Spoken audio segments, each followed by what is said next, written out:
আসসালামু আলাইকুম সুপ্রিয় শিক্ষার্থীরা, আশা করি তোমরা ভালো আছো। স্কুল অফ এক্সিলেন্সের আরও একটি অ্যাডমিশন আয়োজনে তোমাদের সকলকে স্বাগত জানাচ্ছি। আজকে আমরা পুরো ক্লাস জুড়ে যে বিষয় নিয়ে কথা বলবো সেটা হচ্ছে কুমিল্লা ইউনিভার্সিটি এবং কুমিল্লা ইউনিভার্সিটির বি ইউনিটের ইংলিশ প্রশ্ন নিয়ে। আমরা দুই সেট প্রশ্ন সমাধান করব। কোন টপিক থেকে প্রশ্ন আসে তোমাদের বলতে পারো, এটা one kind of suggestion class. কোন কোন টপিক থেকে আসবে, কি প্যাটার্নে প্রশ্ন আসবে সেগুলো দেখব আমরা। তাহলে এটা হচ্ছে কুমিল্লা ইউনিভার্সিটির বি ইউনিটের ইংলিশ, এটা হচ্ছে ফাইনাল রিভিশন ক্লাস। তাহলে চলো আমরা শুরু করি। প্রথম সেট 1 আমরা শুরু করি। প্রথম সেটে 25টা প্রশ্ন এবং দ্বিতীয় সেটে 25টা প্রশ্ন, অর্থাৎ মোট 50টা প্রশ্ন আমরা সমাধান করব এই ক্লাসে। সাথে এক্সট্রা কিছু তথ্য আমরা এই ক্লাস থেকে শিখব। চলো তাহলে 1 নাম্বার দেখি, choose the correct indirect form. তাহলে বোঝা যাচ্ছে এইটা কোন জায়গা থেকে আসছে। এটা আসছে হচ্ছে ন্যারেশন থেকে। এটা আসছে হচ্ছে ন্যারেশন থেকে। ন্যারেশন গুরুত্বপূর্ণ টপিক। তাহলে ন্যারেশন কোনটা দেখো, my father said to me do not waste your time. তাহলে এই যে do not waste your time উপদেশমূলক শব্দ, এগুলো সাধারণত আমরা কোন জায়গায় পড়ি? এই ন্যারেশনের ইম্প্যারেটিভ অংশে আমরা এইটা কিন্তু পড়ে থাকি। তাহলে কাউকে যখন কোনো কাজের জন্য নিষেধ করা হয় তখন আমরা কি ইউজ করি? ফরবেড ইউজ করি। তাহলে দেখি অপশনে আমরা কোথায় ফরবেড পাই। প্রথমে দেখো মাই ফাদার টোল্ড মি, তাহলে যেহেতু নিষেধ করছে তাহলে আমাদের ফরবেড ইউজ করতে হবে, এ হবে না। বি দেখো মাই ফাদার টোল্ড মি, এটাও হবে না। ডি দেখো মাই ফাদার টোল্ড মি, অর্থাৎ তুমি যদি শুধুমাত্র সি এই টোল্ড মি অপশনটা যদি খেয়াল করো তাইলেই বুঝবা যে সহজেই তিনটা ইলিমিনেট করা যায়। অ্যান্সার হচ্ছে আমাদের হচ্ছে মাই father forbade me to waste মাই, বা ওয়েস্ট ওয়েস্ট দুটাই এটার উচ্চারণ, ওয়েস্ট মাই টাইম। এইটা তাহলে অ্যান্সার হচ্ছে। এই ক্ষেত্রে প্রশ্নকর্তা যদি প্রশ্ন কঠিন করতে চায় তাহলে হয়তো ফরবেড দিয়েই আরও অপশন দিবে, এবং সেই জায়গায় দেখা যাবে এখানে হয়তো নট দিয়ে দিবে, এখানে একটা নট দিয়ে দিতে পারে। কিন্তু ফরবেড শব্দটার মাঝেই, এটার মাঝেই কিন্তু নট আছে, এই ফরবেডের মাঝেই কিন্তু নট আছে। তাই যদি কোনো অপশন দেখো যেখানে ফরবেডও আছে প্লাস নট আছে, বুঝবা তাহলে ওই অপশনটা ভুল, কারণ ফরবেড শব্দের মধ্যেই নট আছে, তার কারণে বাক্যে আর নট আলাদা করে ইউজ করতে হবে না, কারণ ফরবেড মানে নিষেধ করা, নিষেধ অর্থই না করা, তার কারণে ওখানে কোনো রকমের নট বসবে না। তাহলে অ্যান্সার হবে কোনটা আমাদের? My father forbade me to waste my time. এরপরে দেখো 2 number, a bolt from the blue. তাহলে এটা কোন জায়গা থেকে আসছে? এটা আসছে হচ্ছে ইডিয়মস। এটা হচ্ছে ইডিয়মস অ্যান্ড ফ্রেজ থেকে আসা প্রশ্ন। ইডিয়মসের এটা কিন্তু মুখস্থ পার্ট, এটা তোমাকে পুরোপুরি নিজের মতো করে মুখস্থ করতে হবে। তাহলে a bolt from the blue, a bolt from the blue বলতে বোঝাই হচ্ছে আকাশ থেকে যে বিদ্যুতের যে চমকানি, হঠাৎ করে যে বিদ্যুতের ঝলকানি দেখি আমরা, সেটাকে বলা হয় হচ্ছে বোল্ট বা বিদ্যুতের চমক। বোল্ট যেটাকে আমরা বলি ইংলিশে, আর বাংলাতে তো বলি বিদ্যুতের ঝলকানি। তাহলে a bolt from the blue অর্থ কি? দেখো প্রথমে বলছে an unexpected gift. A bolt from the blue অর্থ আনএক্সপেক্টেড গিফট না, আনএক্সপেক্টেড পার্সন না, এবং আনএক্সপেক্টেড প্লেসও না। এটার অর্থ হচ্ছে আনএক্সপেক্টেড ক্যালামিটি, অর্থাৎ দুর্যোগ। অর্থাৎ তোমার জীবনে যদি হঠাৎ করে কোনো একটা দুর্যোগ বা খারাপ কোনো ঘটনা ঘটে তাইলে বুঝবা এইটা হচ্ছে, এটাকে ইংলিশে একটা ফ্রেজের মাধ্যমে বলা যায়, সেটা হচ্ছে a bolt from the blue. 3 number দেখো, one should be ashamed dash one's misconduct. এটা তাহলে কোন জায়গা থেকে আসছে? এটা হচ্ছে অ্যাপ্রোপ্রিয়েট প্রিপোজিশন। অ্যাপ্রোপ্রিয়েট প্রিপোজিশন প্রতিটা ইউনিভার্সিটির জন্যই গুরুত্বপূর্ণ, শুধু কুমিল্লা ইউনিভার্সিটি না। তাহলে দেখো অ্যাশেমড একদম মুখস্থ অংশ, এটাও অ্যাশেমড অফ অর্থাৎ লজ্জিত হওয়া। অ্যাশেমড অফ অর্থ হচ্ছে লজ্জিত, লজ্জিত হওয়া। তাহলে এখানে বলা হচ্ছে যে one should ashamed of অনস misconduct. Misconduct মানে হচ্ছে খারাপ আচরণ, অর্থাৎ নিজের খারাপ আচরণের জন্য একজনকে কি হতে হবে? লজ্জিত হতে হবে যে আমি খারাপ আচরণ করেছি, তার জন্য আমি লজ্জিত। মিসকন্ডাক্ট অর্থাৎ খারাপ আচরণ, খারাপ আচরণ। আর কন্ডাক্ট অর্থ আচরণ বা পরিচালনা করা। এরপরে 4 নাম্বার দেখো, তাহলে এটার অ্যান্সার হচ্ছে আমাদের of. Our teachers are very friendly and scholarly. Here friendly and scholarly are dash. Option দেওয়া আছে অ্যাডজেক্টিভ, নাউন, অ্যাডভার্ব এবং ইন্টারজেকশন। অপশন পড়েই বোঝা যাচ্ছে এটা কোন টপিকের প্রশ্ন। এটা হচ্ছে আমাদের পার্টস অফ পিসের। পার্টস অফ পিস থেকে আমাদের যে অংশটা পড়ি, identification of parts of piece, সেই অংশ থেকে আসা। সংক্ষেপে এটা হচ্ছে পার্টস অফ স্পিচের প্রশ্ন। এটা সমাধান করার জন্য মোটামুটি পার্টস অফ পিসের মধ্যে যতগুলো আইডেন্টিফাই ক্লাসিফিকেশন আছে সবগুলোর উপর তোমার দখল থাকতে হবে। তাহলে দেখো প্রথমে আমাদের এই বাক্যে এই দুইটা আইডেন্টিফাই করতে বলা হচ্ছে, ফ্রেন্ডলি অ্যান্ড স্কলারলি। আমরা জানি নাউনের সাথে যদি এলয় যুক্ত হয় তাহলে হয় হচ্ছে সেটা অ্যাডজেক্টিভ, আর যদি অ্যাডজেক্টিভের সাথে এলয় যুক্ত হয় তাহলে হয় অ্যাডভার্ব। এখন দেখো এই বাক্যে হচ্ছে ফ্রেন্ড, এই ফ্রেন্ড কি? এই ফ্রেন্ড হচ্ছে noun, noun plus alloy, noun plus alloy যদি হয় তাহলে কি হবে?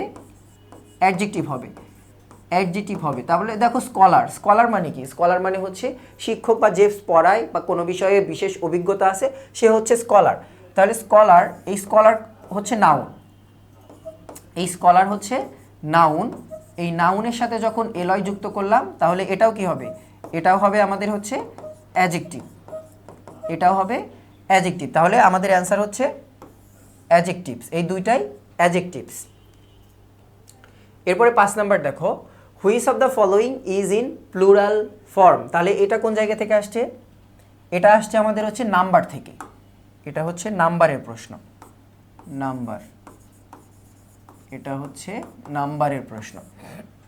তাহলে দেখো প্রথমে দেওয়া আছে ডেটাম, আমাদের চাওয়া হলো প্লুরাল, কিন্তু ডেটাম কি থেকে আসছে? ডেটাম আসছে হচ্ছে ডাটা থেকে, বা ডেটা, এই ডেটা থেকে আসছে হচ্ছে ডেটাম। তাহলে ডেটা হচ্ছে প্লুরাল আর ডেটাম হচ্ছে সিঙ্গুলার, এটা কিন্তু সিঙ্গুলার আর এটা হচ্ছে প্লুরাল। মাউস, মাউস হচ্ছে সিঙ্গুলার, মাউসের প্লুরাল কি? মাউসের প্লুরাল হচ্ছে মাইস। এরপরে দেখো আছে ইরাটা, ইরাটা মানে হচ্ছে লেখার ভুল, এইটা একমাত্র হচ্ছে এই বাক্যে প্লুরাল দেওয়া আছে। এইটার সিঙ্গুলার ফর্ম কি? এইটার সিঙ্গুলার ফর্ম হচ্ছে ইরাটাম, ইরাটাম। আর তারপরে আছে দেখো ব্যাকটেরিয়া, ব্যাকটেরিয়াম আছে, ব্যাকটেরিয়াম হচ্ছে সিঙ্গুলার, এর প্লুরাল হচ্ছে আমরা যেটা সবসময় ইউজ করি ব্যাকটেরিয়া, ব্যাকটেরিয়া। তাহলে এটার অ্যান্সার হচ্ছে আমাদের ইরাটা, ইরাটাম। ইরাটা অর্থ হচ্ছে লেখার ভুল বা কোনো কিছুর ভুল। এরপরে দেখো 6 নাম্বার, সামন please call dash policeman to catch the thief.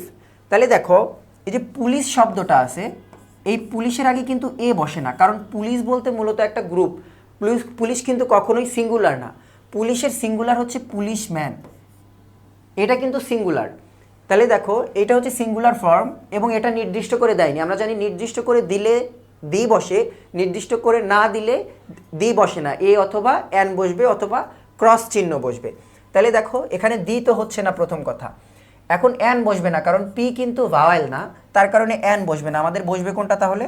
তাহলে বসবে আমাদের হচ্ছে এই যে এ, অর্থাৎ অনির্দিষ্ট একজন পুলিশম্যানকে কল করতে বলা হচ্ছে চোরকে ধরার জন্য। বলছে সামন প্লিজ কল এ পুলিশম্যান, অর্থাৎ যে কোনো একজন হতে পারে, কোনো নির্দিষ্ট পুলিশম্যানের কথা বলা হয়নি, টু ক্যাচ দ্য থিফ। 7 দেখো, which of the following is incorrect. তাহলে এইটা আসলো হচ্ছে আমাদের আর্টিকেল থেকে, আর্টিকেল থেকে, আর এইটা আসছে হচ্ছে আমাদের কারেকশন থেকে, কারেকশন। কারেকশন সলভ করার জন্য মোটামুটি রাইট ফ্রম ভার্ব থেকে শুরু করে বেসিক যতগুলো গ্রামার আছে সবগুলো মোটামুটি পড়া লাগে।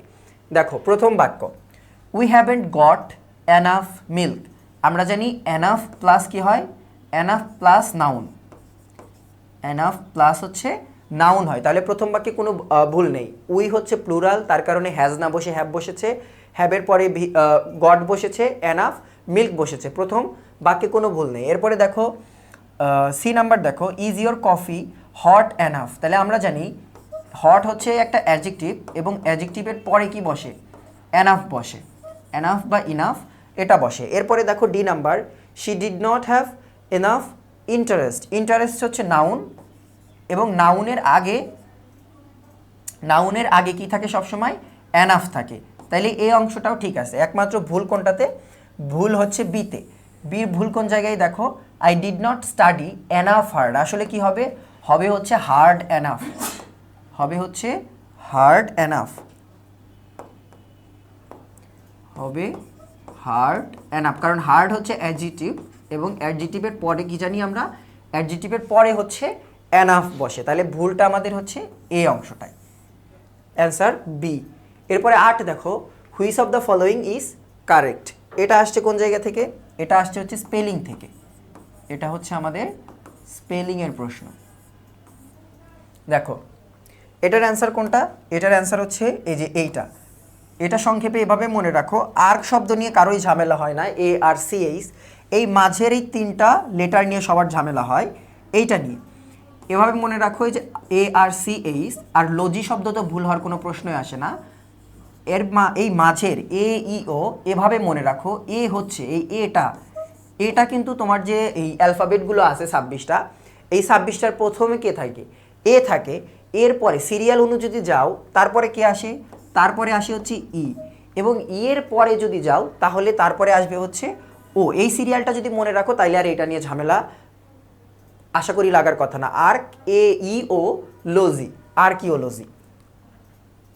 এখানে দেখো দিয়ে দিছে EAO, এখানে দিয়েছে EA। মনে রাখবা এ যেহেতু এই অ্যালফাবেটের একদম শুরুতে বসে, তার কারণে এ প্রথমে, তারপরে ই, তারপরে ও, আর্কিওলজি। এরপরে 9 দেখো, my best friend is named dash is grandfather. এটা কোন জায়গা থেকে আসছে? এটাও সেই অ্যাপ্রোপ্রিয়েট প্রিপোজিশন, এটাও অ্যাপ্রোপ্রিয়েট প্রিপোজিশন। কারো নামে নাম করা, অর্থাৎ তোমার দাদার নামে তোমাকে নামকরণ করা হলো, তাইলে এই ক্ষেত্রে অ্যাপ্রোপ্রিয়েট প্রিপোজিশন হিসেবে বসে হচ্ছে আফটার। আফটার বসে, নেম আফটার মানে কারো নামে নামকরণ, আমরা বাংলায় নামে নামকরণ করা, কারো নামে নামকরণ, নামকরণ করাকে বলা হয় হচ্ছে নেম আফটার। এরপর 10 দেখো, বিফোর দ্য আরিয়ান্স, আরিয়ান বলতে আর্য, বাংলায় আমরা যেটাকে আর্য বলি, before the Aryans dash to India the Kaibarta and other ethnic groups had lived there. তাহলে এইটা আসছে কোন জায়গা থেকে? এটা আসছে হচ্ছে রাইট ফর্ম অফ ভার্ব থেকে আসা প্রশ্ন, right form of verb. Right form of ভার্বের নিয়ম অনুযায়ী আমরা জানি যে বিফোর,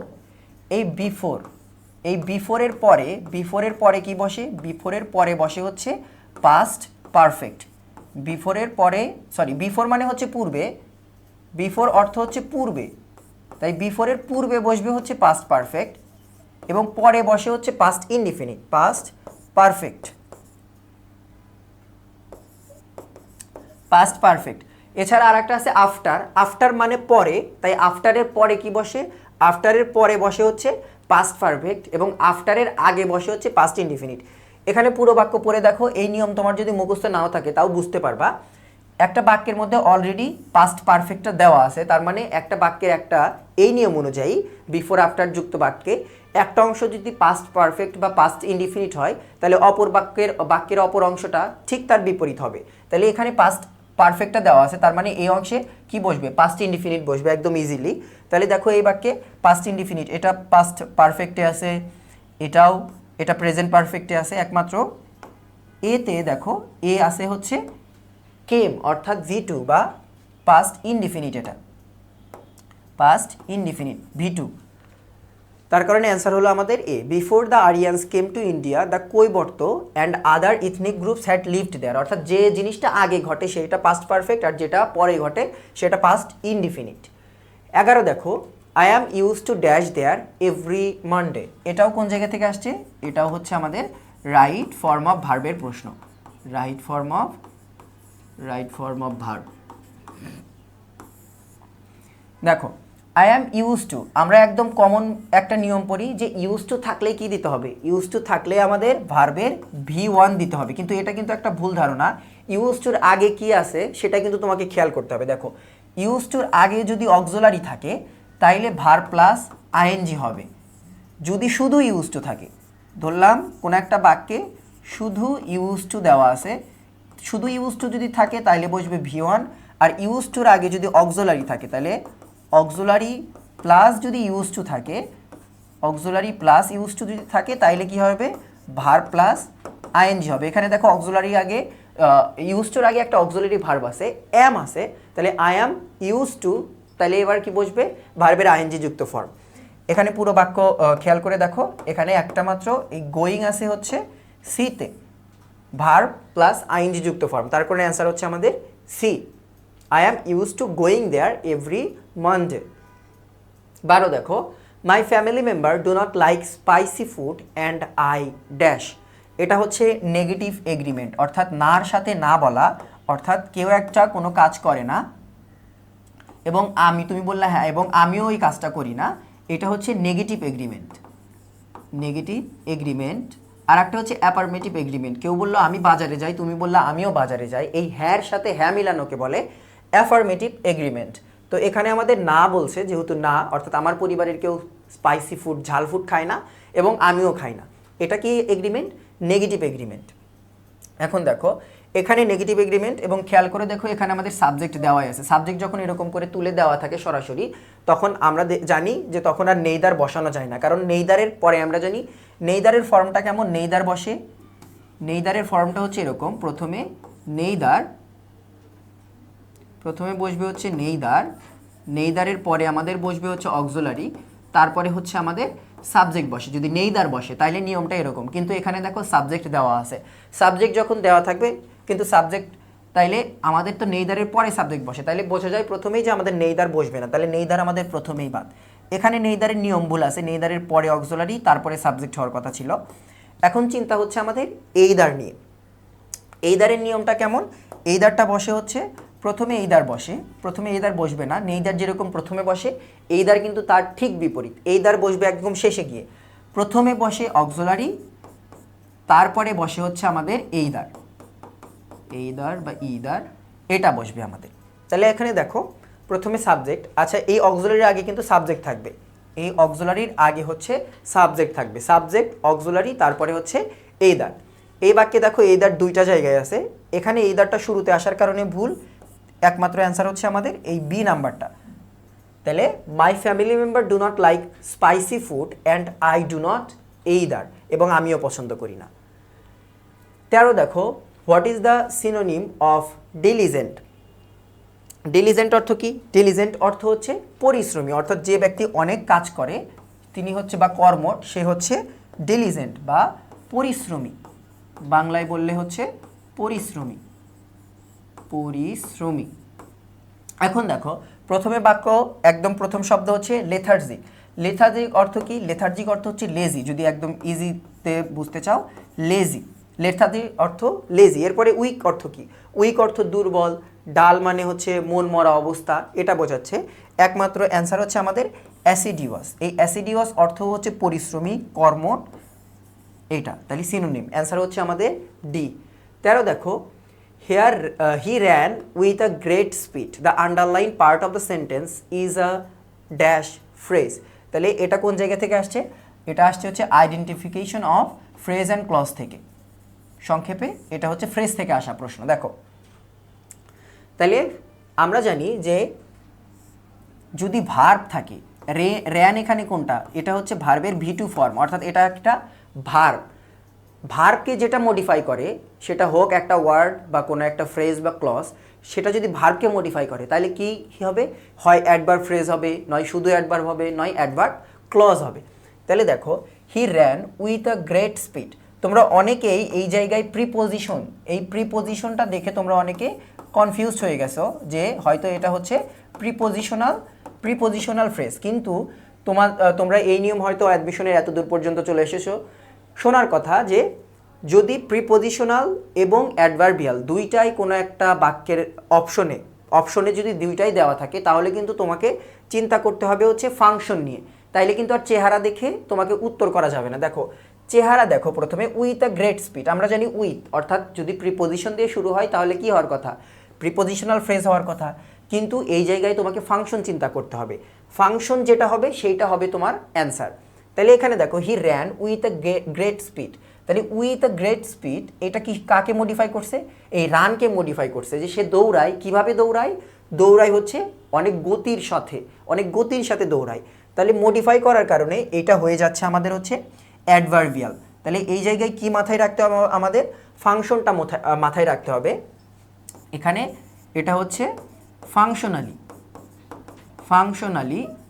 ফাংশনালি হচ্ছে অ্যাডভার্ব, কিন্তু যদি এখানে ধরো অ্যাডভার্ব থাকলো না, প্রিপোজিশনাল দেওয়া আছে, তাহলে অ্যান্সারটা হবে আমাদের প্রিপোজিশনাল। আর প্রিপোজিশন যদি না থাকে তাহলে বোঝাই যাচ্ছে এমনিতেও অ্যাডভার্ব হবে। অর্থাৎ এইটার ঝামেলা লাগবে তখন যখন অ্যাডভার্ব এবং প্রিপোজিশনাল দুটাই একসাথে দেওয়া থাকবে এবং চেহারাটা দেখতে প্রিপোজিশনের মতো হবে। তাহলে আশা করি বুঝতে পেরেছো যে ফাংশন কোনটা, অর্থাৎ কাজ কিসের মতো করছে তার উপর ডিপেন্ড করবে অ্যান্সার কোনটা হবে। যদি দুইটা একসাথে থাকে এবং দেখতে প্রিপোজিশন হয়। 15 দেখো, প্রোটাগনিস্ট রেফার টু ড্যাশ, এটা আসছে হচ্ছে লিটারেচার থেকে, এটা হচ্ছে লিটারেচারের প্রশ্ন। লিটারেচারের প্রশ্ন, প্রোটাগনিস্ট, প্রোটাগনিস্ট শব্দটা দেখে মনে হয় হয়তো শয়তান টয়তান এরকম কিছু হবে, কিন্তু প্রোটাগনিস্ট অর্থ হচ্ছে নায়ক, নায়ক বা গল্পের মূল চরিত্র, সে হচ্ছে প্রোটাগনিস্ট। তাহলে ভিলেন না। ক্লাউন মানে কি? ক্লাউন মানে হচ্ছে ভার, গোপাল ভাঁড়, ভাঁড়ের ইংলিশ হচ্ছে ক্লাউন। স্টেজ ডিরেক্টর বা পরিচালকও না, ক্লাউনও না, ভিলেনও না। প্রোটাগনিস্টকে যা লিডিং ক্যারেক্টার বা নায়ক যিনি। 16 দেখো, the practice of having many wifes is called, এটা আসছে আমাদের হচ্ছে সাবস্টিটিউশন থেকে, সাবস্টিটিউশন। তোমরা বাংলা যেটা এক কথায় প্রকাশ পড়ো সেটা ইংলিশে সাবস্টিটিউশন। তাইলে the practice of having many wifes অর্থাৎ একই সাথে একাধিক বিবাহ করা বা একাধিক স্ত্রী থাকা, এটাকে কি বলে? বাইগামী অর্থ কি? বাইগামী অর্থ অলরেডি বিবাহিত, কারোর সাথে সম্পর্ক আছে বা আরেকটা বিবাহ করলো, তাহলে সেটা হবে হচ্ছে বাইগামী। বাই অর্থ বুঝবা যে বাই থাকলেই দুইটা বোঝাবে। তারপরে দেখো মনোগামী, মনোগামী মানে হচ্ছে যে ব্যক্তির স্ত্রী আছে একটা, সেটা হচ্ছে মনোগামী। মনো অর্থই, মনো থাকলেই বুঝবা যে এক হবে। আর ম্যাট্রিমনি মানেই হচ্ছে বিয়ে, ম্যাট্রিমনি মানেই হচ্ছে বিয়ে। একমাত্র অ্যান্সার আমাদের এখানে আছে পলিগামী। পলি অর্থ কি? পলি অর্থ হচ্ছে অনেক, এই পলি অর্থ হচ্ছে অনেক, পলি অর্থ অনেক।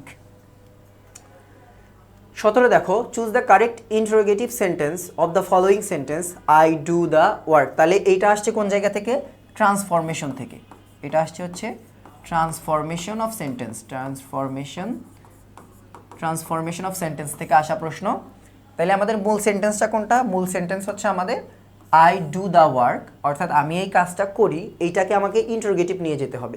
তাইলে এই বাক্য আছে প্রেজেন্টে এবং সাবজেক্ট আমাদের আই। তাহলে সাবজেক্ট যদি আই হয়, বাক্য যদি প্রেজেন্টে হয়, তাহলে প্রশ্ন করার জন্য আমাদের প্রথমে অক্সিলারি নিয়ে আসতে হবে। অক্সিলারি ভার্ব হিসেবে আমাদের প্রথমে আয়ের সাথে কি যাবে? আয়ের সাথে ডু যাবে। কন্টিনিউয়াসে হলে অ্যাম যাইতো, কিন্তু এখানে আমাদের নিয়ে আসতে হবে ডু। এরপরে কি নিয়ে আসতে হবে? এরপরে নিয়ে আসতে হবে আমাদের হচ্ছে সাবজেক্ট। এখানে সাবজেক্ট আছে আই, তাহলে ডু আই। এরপরে মেইন ভার্ব নিয়ে আসতে হবে। কাজ করা অর্থে এখানে ডু আছে এবং আমাদের মেইন ভার্বও এখানে ডুই হবে, কারণ যেহেতু কাজ করা বোঝাচ্ছে। ডু আই, ডু, তারপরে বাকি অংশ do I do the work. এটা হচ্ছে আমাদের প্রশ্ন। তাহলে দেখি অপশনে এটা আছে কিনা। দেখো ডিড দিয়েছে, ডিড হবে না, কারণ এই সেন্টেন্সটা অলরেডি প্রেজেন্টে আছে। তারপর এটা দেখো এখানে দেওয়া আছে হ্যাভ দেওয়া আছে, কিন্তু এটা তো প্রেজেন্ট পারফেক্টে নাই। এরপরে দেখো এই দুইটাতে ডু আছে, do I do the work, do I did the work. এটা প্রেজেন্টে থাকা একটা বাক্য, এখানে ডিড বসার কোনো প্রশ্নই আসে না। অ্যান্সার হচ্ছে আমাদের C, do I do the work. এরপরে দেখো 18 number, had I known the truth I dash the gift. এটা কোন জায়গা থেকে আসছে? অপশন পড়লেই বুঝবা এটা হচ্ছে কন্ডিশনাল থেকে আসা প্রশ্ন। এটা হচ্ছে কন্ডিশনাল থেকে আসা প্রশ্ন। Conditional, conditional. এই কন্ডিশনালের এটা কোন কন্ডিশনালের ফর্ম? এটা হচ্ছে থার্ড কন্ডিশনাল। থার্ড কন্ডিশনালে কি থাকে? বাক্যের প্রথম অংশ থাকে হচ্ছে পাস্ট পারফেক্ট, অর্থাৎ হ্যাড প্লাস V3, সেটা হচ্ছে পাস্ট পারফেক্ট। এর পরের অংশে কি হয়? পাস্ট পারফেক্ট, অর্থাৎ থার্ড কন্ডিশনালে প্রথম অংশে যদি পাস্ট পারফেক্ট বসে, পরের অংশে বসে হচ্ছে would could might plus have plus V3। এই অংশে এই ফর্ম ফলো করে। তাহলে প্রথম দেখি এ আছে, দেখো উড নট হ্যাভ প্লাস এখানে V1 আছে, তার কারণে এইটা ভুল। বি দেখো উড নট টেক, এটা ভুল, কারণ এটা বসে কোন জায়গায়? এটা বসে হচ্ছে সেকেন্ড কন্ডিশনালে। সি দেখো উইল নট টেক, এটা বসে কোন জায়গায়? এটা বসে হচ্ছে ফার্স্ট কন্ডিশনালে। তাহলে অ্যান্সার বাকি থাকলো কোনটা? D, would not have taken. তাহলে would plus have plus taken, এটা হচ্ছে V3, এটা হচ্ছে V3। এখানে হ্যাভ আছে, উড আছে, অর্থাৎ বলা হচ্ছে আমি যদি সত্যতা জানতাম তাহলে আমি এই উপহারটা গ্রহণ করতাম না। 19 দেখো let him do the work, এটা কোন জায়গা থেকে আসছে? এটা আমাদের হচ্ছে ট্যাগ কোশ্চেন থেকে আসা প্রশ্ন। এটা হচ্ছে ট্যাগ কোশ্চেন, এটা হচ্ছে ট্যাগ কোশ্চেন থেকে আসা প্রশ্ন। Let him do the work, আমরা সবচেয়ে বেশি যেটা সমাধান করি সেটা হচ্ছে লেট আস। লেট আস আমরা সমাধান করি। লেট আস থাকলে কি হয়? যদি লেটাস থাকে বাক্যে সরাসরি আমরা কি দিয়ে দিই, এই লেটাস থাকলে দিয়ে দিই হচ্ছে শ্যাল উই, লেটাস থাকলে দিই হচ্ছে শ্যাল উই। কিন্তু লেট হিম থাকলে কি হয়, লেট হিম থাকলে সরাসরি হয় হচ্ছে উইল ইউ। অর্থাৎ এটা একটা মুখস্থ অংশ, হিম থাকলে তুমি ইউ বসাবা, এই কথা সাধারণ মাথার মধ্যে কোনো গ্রামার্টিক্যাল চিন্তা ভাবনা দিয়েও আসবে না। এটা সরাসরি কোনটা বসবে, এটা বসবে হচ্ছে উইল ইউ। লেটাস থাকলে শ্যাল উই, আর let him, let her, let them, let it, লেটের পরে যদি আজ ব্যতীত অন্য কিছু থাকে তাইলে হবে হচ্ছে উইল ইউ।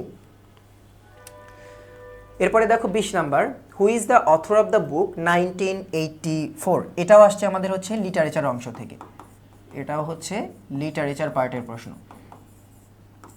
1984 এই বইটা লিখেছেন হচ্ছে জর্জ অরওয়েল। জর্জ অরওয়েলের বই একটা তোমরা দেখবা, একটা বইয়ের উপর চোখ এবং ওই চোখের মধ্যে লেখা 1984, জনপ্রিয় কভার, বাংলাদেশে সবচেয়ে বেশি এই বইটাই চলে। 1984 জর্জ অরওয়েলের এটা।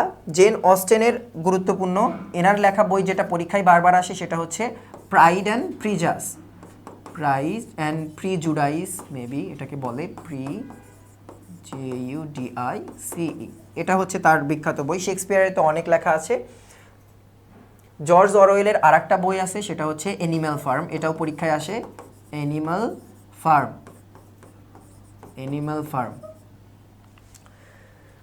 আচ্ছা, এবার দেখো 21 থেকে 25 পর্যন্ত একটা কম্প্রিহেনশন থাকবে, খুবই ছোট, খুব বেশি একটা বড় না, মাত্র চারটা মতন প্রশ্ন থাকে এখানে। দেখো 21 নাম্বার প্রশ্ন, what is the closest meaning of the word stagnant.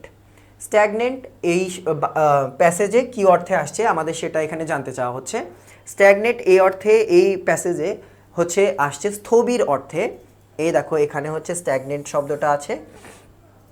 Without widespread education, a society remains stagnant and vulnerable to exploitation. Stagnant অর্থ হচ্ছে স্থবির, গতিহীন, স্থির বা গতিহীন বা প্রোগ্রেসলেস, অর্থাৎ যেখানে উন্নতি হচ্ছে না এরকম। প্রোগ্রেসিভ মানে কি, প্রোগ্রেসিভ মানে হচ্ছে প্রগতিশীল, অর্থাৎ যেখানে প্রগতি আছে, উন্নতি আছে, সেটা হচ্ছে প্রোগ্রেসিভ। এরপরে প্রসপারাসের সেম অর্থ, যেখানে উন্নতি হচ্ছে, প্রগতিশীল। ডেভেলপড সেম অর্থ, একমাত্র বিপরীত দেখো অর্থ হচ্ছে মোশনলেস, অর্থাৎ স্ট্যাগনেন্ট অর্থ স্থির, মোশনলেস অর্থ স্থির বা গতিহীন। 22 দেখো, which of the following is the antonym of prosperity. এটার জন্য আমাদের প্যাসেজে না গেলেও হবে। প্রসপারিটি অর্থ কি, উন্নতি, এবং উন্নতির বিপরীত কি, উন্নতির বিপরীত হচ্ছে দারিদ্রতা বা অবনতি, যেটাই হোক না কেন। তাহলে সাকসেস অর্থ সফলতা, গ্রোথ এই সাকসেসের সিনোনিমাস। স্ট্যাবিলিটি অর্থ স্থিত অবস্থা বা একটা মিনিমাম একটা পর্যায় বোঝায়। তাহলে প্রসপারিটির বিপরীত হতে হবে হয় দরিদ্র হতে হবে, নয় হচ্ছে যেটা ডেভেলপ করতেছে না, মোশনলেস একটা অবস্থা হতে হবে। এখানে দেখো একটাই বিপরীত অর্থ দেওয়া আছে, সেটা হচ্ছে পোভার্টি। অ্যান্সার হচ্ছে সি।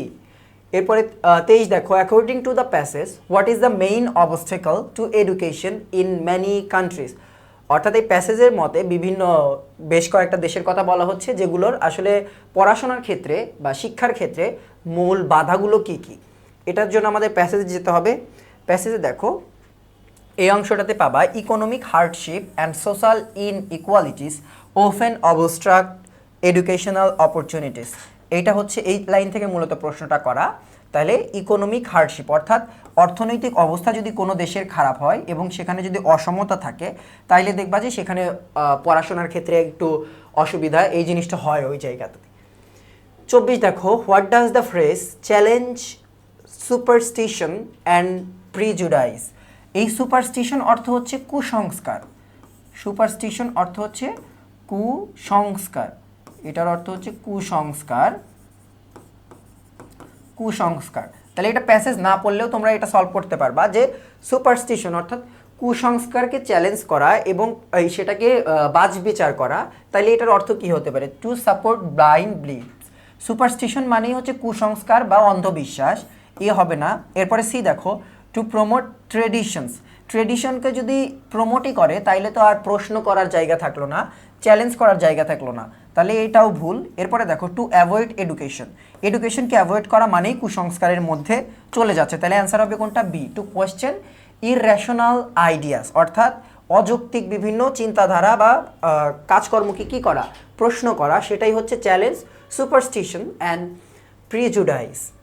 25 দেখো which of the following is the most appropriate alternative title for the passage. তাহলে এটার জন্য তোমাকে প্রথমে এই ভিডিও পজ করে পুরো প্যাসেজটা একবার পড়ে নিতে হবে, এবং প্যাসেজ পড়ে তোমাকে এটা হচ্ছে অ্যানালিটিক প্রশ্ন, তোমাকে নিজের মতো করে বুঝতে হবে যে এখানে কোন অপশনটা এই প্যাসেজের জন্য বা কোন টাইটেলটা প্যাসেজের জন্য একদম অ্যাপ্রোপ্রিয়েট। এই প্যাসেজ হয়তো তোমার পরীক্ষায় আসবে না, তোমার পরীক্ষার হলে যে প্যাসেজ দিবে ওটা পড়ে তোমাকে বুঝতে হবে এটা কোনটা হতে পারে। এখানে পুরো প্যাসেজের পড়ে বুঝবা যেটা the role of education in society, অর্থাৎ সমাজে শিক্ষার ভূমিকা কী, এইটা নিয়েই মূলত এই প্যাসেজটা। তার কারণে এই প্যাসেজের টাইটেল হচ্ছে বি নাম্বারটা।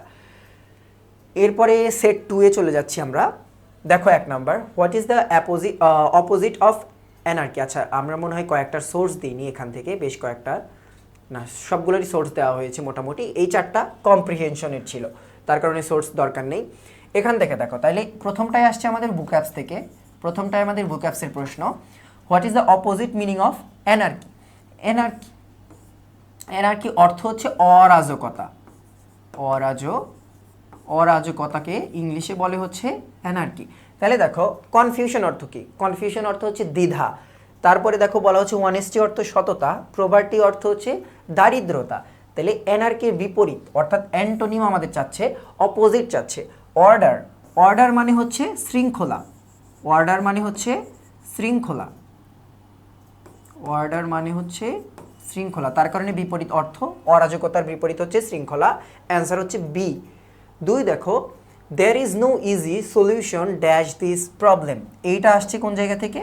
এটা আমাদের হচ্ছে অ্যাপ্রোপ্রিয়েট প্রিপোজিশনের প্রশ্ন, অ্যাপ্রোপ্রিয়েট প্রিপোজিশন, এটা হচ্ছে অ্যাপ্রোপ্রিয়েট প্রিপোজিশনের প্রশ্ন। There is no easy solution dash this problem. আমরা জানি সলিউশন অর্থাৎ এই সমস্যার সমাধান নেই, সলিউশন টু হয় এই ক্ষেত্রে।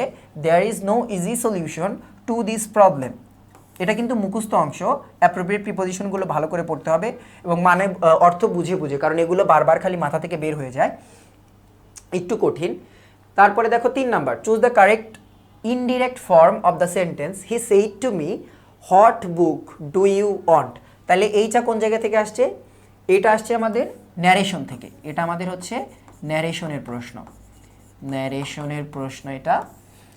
তাইলে দেখি আমাদের কোনটা ইনডিরেক্ট ফর্মে নিয়ে যেতে হবে। He said to me what book do you want, তাহলে বাক্যটা হচ্ছে আসে আমাদের প্রশ্নবোধক অর্থাৎ ইন্টারোগেটিভে। তার কারণে আমরা জানি ইন্টারোগেটিভে যদি থাকে তাহলে আমাদের বাক্যের শুরুতেই হি সেইড টু পরিবর্তন হয়ে যাবে কি দিয়ে? আস্কড দিয়ে। তাহলে দেখো প্রথম option he said to me, said to হবে না, এখানে আস্কড হবে কারণ ইন্টারোগেটিভে আছে। এরপরে দেখো বিতে হি আস্কড আছে, সিতে হি আস্কড আছে। ডি দেখো হি সেইড মি, সেইডের পরে টু হয় কিন্তু এটাও ভুল। তাহলে অপশন আছে বাকি 2টা, এই 2টা নিয়ে আমাদের চিন্তা করতে হবে, এই 2টা নিয়ে চিন্তা করতে হবে। দেখো he asked to me which book I wanted, আমরা জানি প্রেজেন্ট ইনডিফিনিট থাকলে এখানে প্রেজেন্ট ইনডিফিনিট আছে অর্থাৎ V1 আছে, তাহলে পাস্ট ইনডিফিনিটে চলে যায় ন্যারেশনের ক্ষেত্রে। কিন্তু এই অংশ ঠিক ছিল, which book I wanted present indefinite থেকে ওয়ান্টেড করে দেওয়া হচ্ছে পাস্ট ইনডিফিনিট, বাট আস্কডের পরে বা আস্কের পরে টু হয় না, সরাসরি আস্কড বসে, তার কারণে সি ভুল। একমাত্র উত্তর হচ্ছে আমাদের B, he asked me which book I want, কোন বইটা আমি চাই। এরপরে দেখো 4 number, most of the participants did not expect the victory of a dark horse like him. এটা আসছে আমাদের হচ্ছে অনার সাবস্টিটিউশন থেকে, সাবস্টিটিউশনের প্রশ্ন।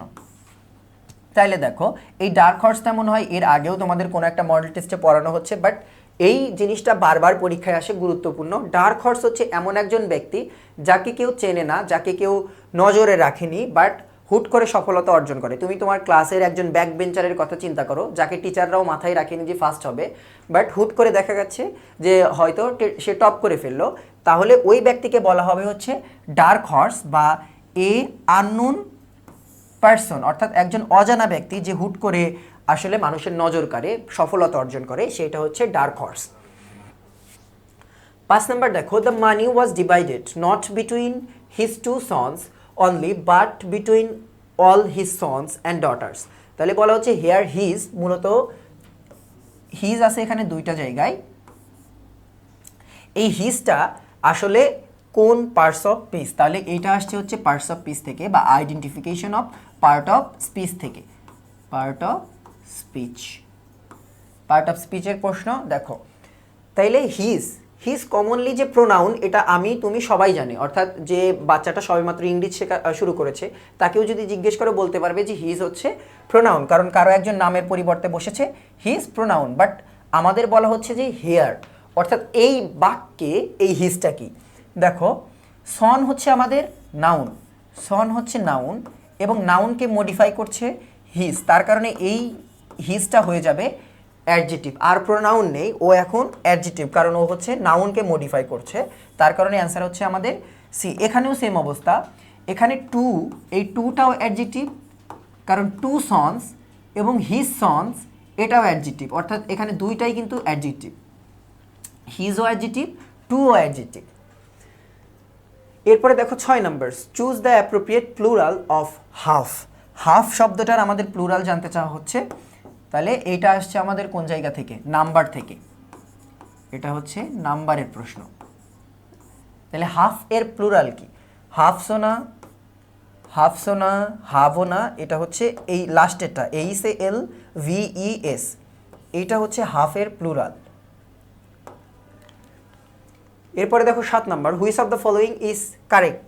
এইটা আসছে হচ্ছে স্পেলিং থেকে, এটা হচ্ছে স্পেলিংয়ের প্রশ্ন, স্পেলিং থেকে আসা প্রশ্ন। তাহলে এখানে 4টা কিন্তু ভিন্ন ভিন্ন অপশন দেওয়া আছে, অর্থাৎ অনেকগুলো শব্দই একসাথে পড়তে হবে। প্রথম শব্দ দেখি অ্যাগ্রিবল।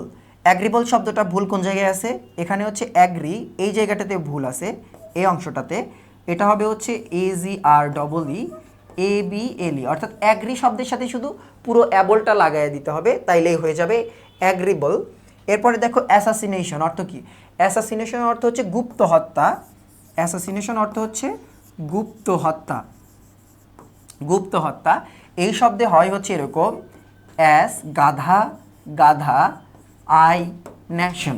অ্যাসাসিনেশন শব্দটার স্পেলিং এভাবে মনে রাখো, অ্যাস আই ন্যাশন, গাধা গাধা আমি জাতি, এভাবে মনে রাখো। এখানে দেখো অ্যাজ এ একটা এস দেওয়া আছে। এরপরে এই শব্দটা আমাদের হচ্ছে অ্যাচিভমেন্ট, ACHIEVE, মূলত হয় ACHIEVE মেন্ট। এই EVE ডাবল ই, ভি এর আগেও ই পরেও ই, দুই জায়গাতেই ই থাকে, অ্যাচিভমেন্ট। একমাত্র সঠিক শব্দ হচ্ছে আমাদের এখানে অ্যাকনলেজমেন্ট, এখানে কোনো ভুল নেই। অ্যাকনলেজমেন্ট অর্থ হচ্ছে প্রাপ্তি স্বীকার। এরপরে দেখো 8 number, I like dash blue phone over there better than dash orange one. তাহলে অপশন থেকে বোঝা যাচ্ছে এটা হচ্ছে আমাদের আর্টিকেলের প্রশ্ন, এটা হচ্ছে আর্টিকেলের প্রশ্ন এবং নির্দিষ্ট করে বলে দিচ্ছে I like the blue phone over there. Over there মানে কি, ওভার দেয়ার মানে হচ্ছে ওইখানে, ওইখানে অর্থাৎ একটু দূরে তোমার কাছ থেকে, সেটাকে আমরা বলি ওভার দেয়ার, মানে the book is over there, মানে ওই বইটা ওইখানে। তাইলে নির্দিষ্ট করে বলে দিচ্ছে ওই ব্লু ফোন, নীল রঙের ফোনটাই তার পছন্দ। তাহলে যেহেতু নির্দিষ্ট করে দিচ্ছে, নির্দিষ্ট করে দিলে আমরা জানি কি বসে, দি বসে। I like the blue phone over there better than the orange one, অর্থাৎ নির্দিষ্ট করা, কিন্তু বলতেছে যে এই কমলা রঙের চেয়ে ওইখানে যে নীল রঙের ফোনটা আছে ওইটা আমার বেশি পছন্দ। তাহলে দেখি অপশন অনুযায়ী প্রথমে এ দি, এটা ভুল, অ্যান্সার হচ্ছে আমাদের বি, দি, এই দুটার একটাও না। 9 দেখো, the mother had his son dash the boiled egg. এটা হচ্ছে আমাদের কজেটিভ ভার্ব, এটা হচ্ছে কজেটিভ ভার্বের নিয়ম বা রাইট ফর্ম অফ ভার্বের মধ্যেই তোমরা এই কজেটিভটা পড়েছ। পজিটিভ ভার্বে কি থাকে, যে ব্যক্তি কাজ করায়, অর্থাৎ যিনি কাজ করাচ্ছেন তিনি থাকেন, তারপরে কি থাকে, মেড থাকে, এই হ্যাড শুধু থাকে না, মেড থাকে, গেট থাকে, এই ধরনের শব্দগুলো থাকে। এরপরে কি থাকে, এরপরে হচ্ছে কাজ করছে যে, অর্থাৎ যাকে মানে যে কাজ করাচ্ছেন এবং যে কাজ করছে সেইটা বা অ্যাকশন ডুয়ার, কাজ করছে যে সে থাকে। এরপরে সরাসরি কি বসে, সরাসরি বসে হচ্ছে ভার্বের ভি অন, অর্থাৎ কোনো চেঞ্জ নাই, সরাসরি ভার্বের V1 বসবে। তাহলে the mother had his son, তাহলে এখানে দেখো এট তো V2, ইটেন V3, এটা হচ্ছে ইনফিনিটিভ, একমাত্র অ্যান্সার আমাদের ইটটা হচ্ছে সরাসরি V1 ফর্ম। তাইলে the mother had his son it the boiled egg, অর্থাৎ মা তার বাচ্চাকে সিদ্ধ ডিম খাওয়ালেন। 10 দেখো I have dash hope that he will pass admission test, এটা বলা যায় হচ্ছে একই সাথে নাম্বার বলা যায় প্লাস নাউন বলা যায়, নাম্বার অথবা নাউন দুইটা জায়গাতে এটা পাওয়া যায়। দেখো আই হ্যাভ ড্যাশ হোপ, এখন হোপ শব্দটা হচ্ছে অ্যাবস্ট্রাক্ট নাউন, অর্থাৎ আনকাউন্টেবল। এখন যদি কোনো শব্দ আনকাউন্টেবল হয় তাহলে সেটা গোনা যায় না। তাইলে গোনা যায় না এমন শব্দের আগে কিন্তু আমরা ফিউ, সাম, এগুলো কিন্তু সাম যদিও বসে বাট হোপের সাথে সাম হোপ হয় না, তার কারণে এইটা হচ্ছে বসবে না, ফিউ বসবে না, সাম বসবে না, নানও বসবে না, বসবে হচ্ছে লিটল। কারণ যেহেতু গণনা করা যায় না এমন জিনিসের সাথে আমরা কি জানি, লিটল বসে, মাছ বসে, এই শব্দগুলো অগণনাযোগ্য বা আনকাউন্টেবল শব্দগুলোর সাথে বসে। তাহলে I have little hope, I have little hope, আমার খুবই অল্প আশা আছে যে সে পরীক্ষায় বা অ্যাডমিশন টেস্টে সে পাস করবে। 11 দেখো mind your own business which part of speech, আচ্ছা which parts of speech is mind in this sentence, তাহলে এইটাকে বলা হচ্ছে এই মাইন্ড শব্দটা এই বাক্যে কোন পার্টস অফ স্পিচের কাজ করছে। তাহলে দেখো মাইন্ড ইওর ওন বিজনেস, ইওরটা এখানে কি, ইওরটা হচ্ছে ইওর বিজনেস, ইওরটা এখানে অ্যাডজেটিভ বলা যায় বা পজেসিভ অ্যাডজেটিভ, এটা মূলত যদি একদম ক্লাসিফাই করে বলো এটা পজেসিভ অ্যাডজেটিভ। ওন বিজনেস এটাও অ্যাডজেটিভ, কারণ নাউনকে মডিফাই করছে, বিজনেস হচ্ছে নাউন। তাহলে একটা বাক্য সম্পূর্ণ হতে কি লাগে আমাদের, ভার্ব তো অবশ্যই লাগবে। তাহলে এখানে এই বাক্যে এই তিনটা শব্দই আমরা বিশ্লেষণ করে পেয়েছি যে এর মধ্যে ভার্ব নেই, তাহলে বাকি আছে মাত্র একটা শব্দ, এটা কি হবে, verb. Mind your own business অর্থাৎ নিজের যে কাজকর্ম সেই দিকে নজর দেওয়া, সেটার কথা বলা হচ্ছে। এরকম আরও শব্দ আছে, বাক্য আছে, water the tree, water the saplings, অর্থাৎ চারা গাছগুলোকে পানি দাও, ওয়াটার দ্য স্যাপলিংস।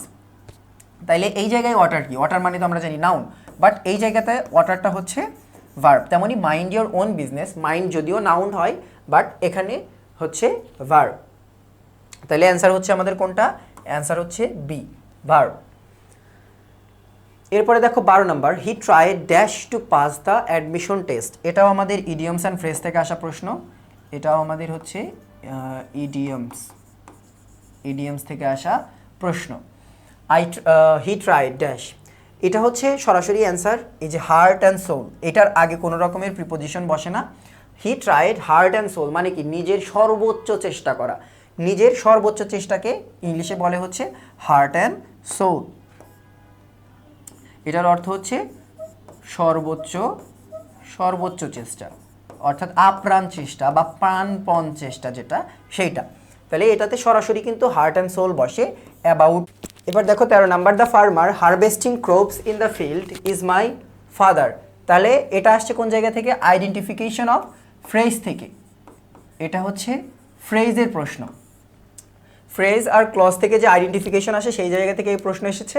তাহলে প্রশ্নটা কি দেখো, the farmer harvesting crops in the field is my father, তাহলে এই আন্ডারলাইন পার্টটুকুর আমাদের হচ্ছে ফ্রেজ বের করতে হবে। দেখো তাইলে প্রথমে আসে হচ্ছে নাউন বা সাবজেক্ট, আমরা জানি নাউনকে যখন মডিফাই করে কোনো জিনিস, সেটা হোক ওয়ার্ড, ফ্রেজ, ক্লজ, সেটা কি হবে, সেটা হবে হচ্ছে অ্যাডজেক্টিভ। তাহলে the farmer harvesting in the field, তাহলে ফার্মারকে নির্দিষ্ট করে বলে দিচ্ছে, অর্থাৎ যে কৃষকটা ক্ষেতে থেকে কি চলছে, ফসল উত্তোলন করছে, ফসল তোলার কাজ করছে, সেই ফার্মারটা হচ্ছে আমার বাবা, অর্থাৎ এই পুরো অংশটা এই ফার্মারকে কি করছে, মডিফাই করছে। তাহলে এটা কি হবে, এইটা হবে হচ্ছে প্রথম কথা নাউন হবে। এখন ফ্রেজ না ক্লজ দেখার কথা, সেটা বিষয়। আমরা জানি একটা ফাইনাইট ভার্ব থাকতে হবে ক্লজ হলে হতে, এই অংশে দেখো harvesting crops in the field, এই জায়গায় কোনো রকমের ফাইনাইট ভার্ব নেই, তার কারণে অ্যান্সার হবে আমাদের হচ্ছে নাউন ফ্রেজ। যদি একটা ফাইনাইট ভার্ব থাকতো তাহলে এটা হতো নাউন ক্লজ। 14 দেখো, choose the correct negative form of the following sentence. তাহলে এটা আসছে হচ্ছে ট্রান্সফরমেশন থেকে, এইটা আসছে হচ্ছে আমাদের ট্রান্সফরমেশন থেকে, ট্রান্সফরমেশন অফ সেন্টেন্সের প্রশ্ন এটা।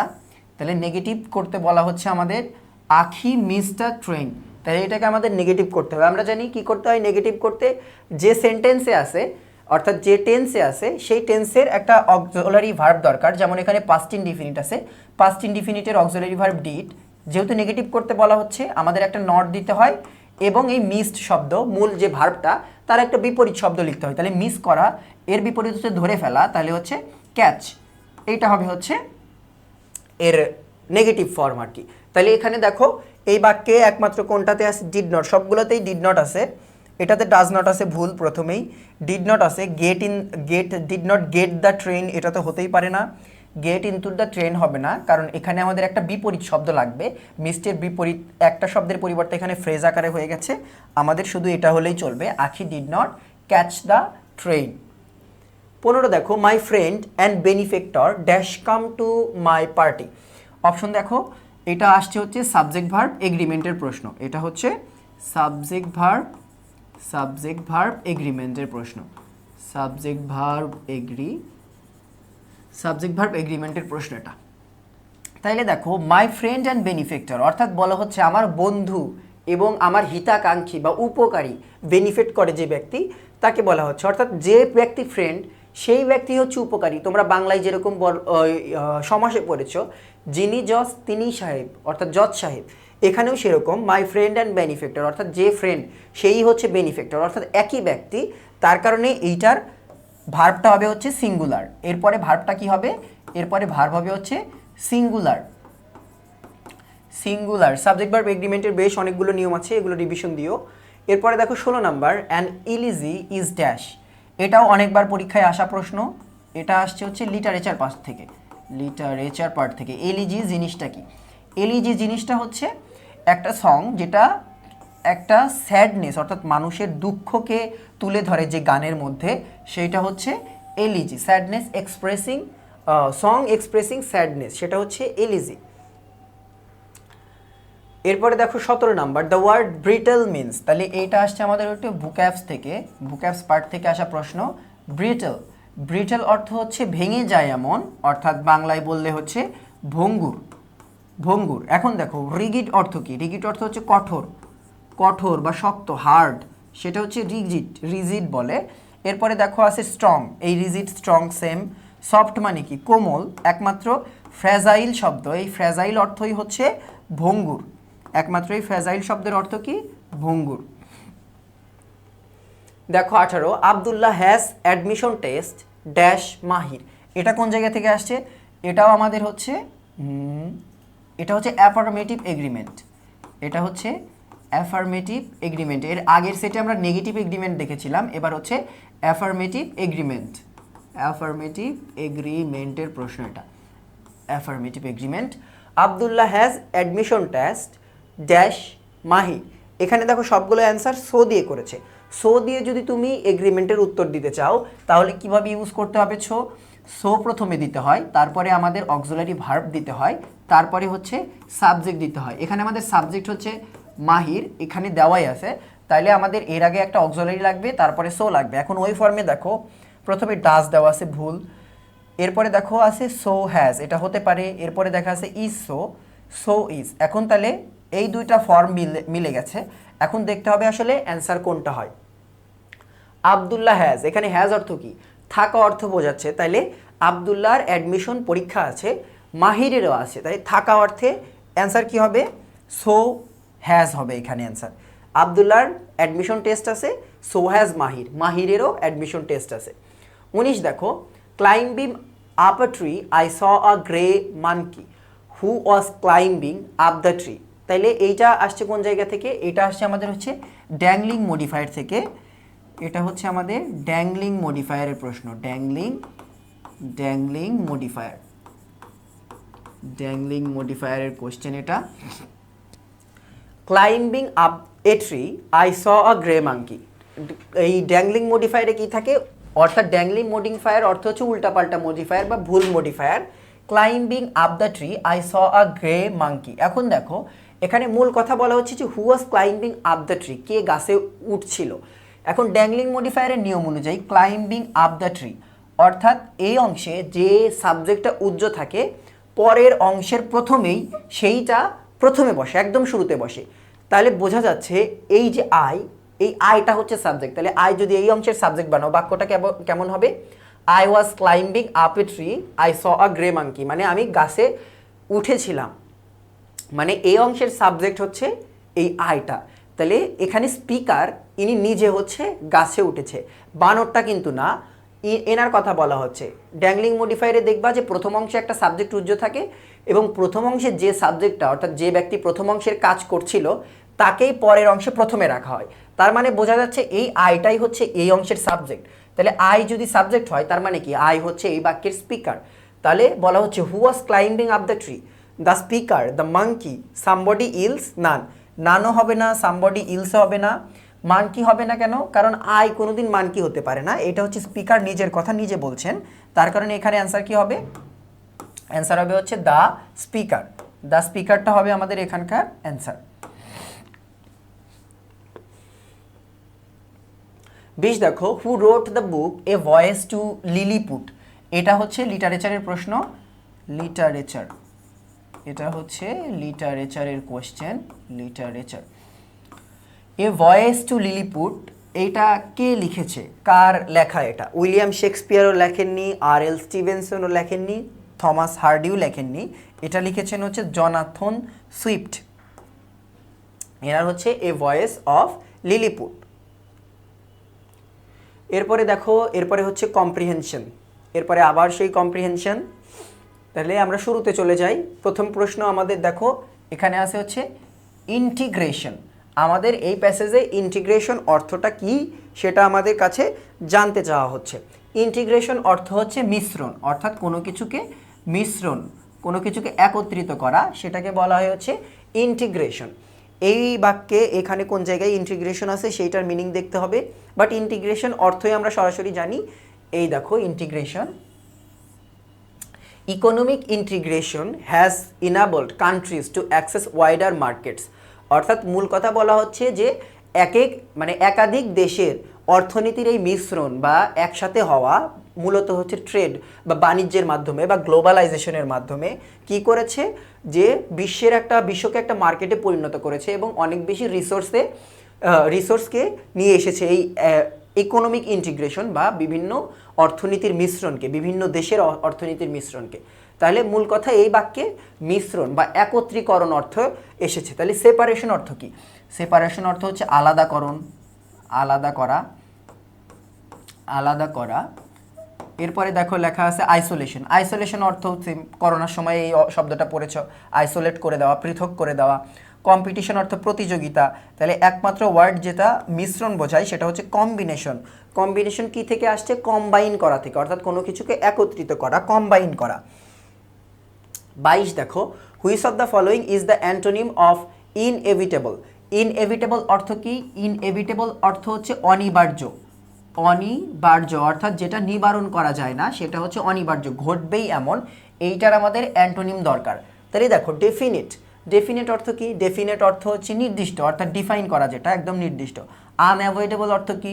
আনঅ্যাভয়েডেবল মানে যেটাকে অ্যাভয়েড করা যায় না, অর্থাৎ যেটা হবেই, ঘটবেই, সেটা হচ্ছে আনঅ্যাভয়েডেবল, অর্থাৎ এটা সিনোনিম, বাট আমাদের তো দরকার অ্যান্টোনিম। এরপরে দেখো সার্টেইন। সার্টেইন অর্থ কি? এটা অর্থ নির্দিষ্ট, এটাও অর্থ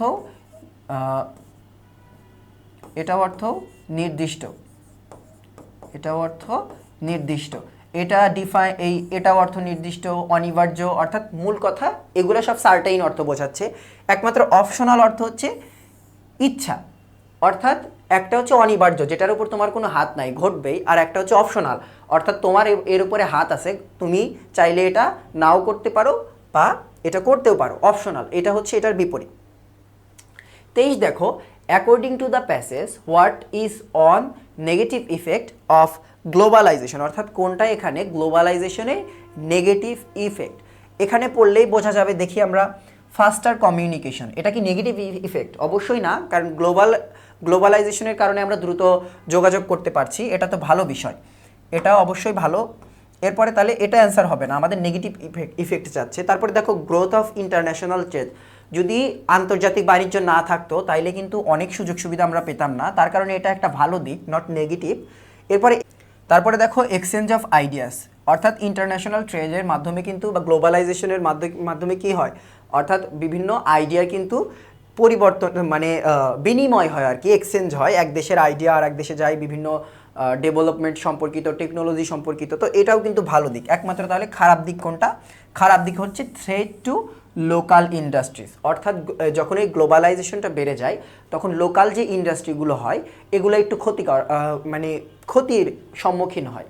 অর্থাৎ দেখো মানুষের বিদেশি পণ্যের প্রতি কিন্তু ঝোঁক বেশি থাকে, যেমন চাইনিজ প্রোডাক্ট বলো বা অন্যান্য দেশের প্রোডাক্ট বলো, ওগুলোর প্রতি বা জাপানিজ প্রোডাক্ট, এগুলোর প্রতি কী থাকে, মানুষের একটা ঝোঁক থাকে। তার কারণে দেশীয় যে প্রোডাক্টগুলো এগুলো কিছু কিছু ক্ষেত্রে ক্ষতির সম্মুখীন হয়। 24 দেখো, what is meant by the phrase global village. Global village দ্বারা কি বোঝানো হচ্ছে? গ্লোবাল ভিলেজ তোমরা অনেক আগ থেকে পড়ছো। গ্লোবাল ভিলেজ জিনিসটা কি?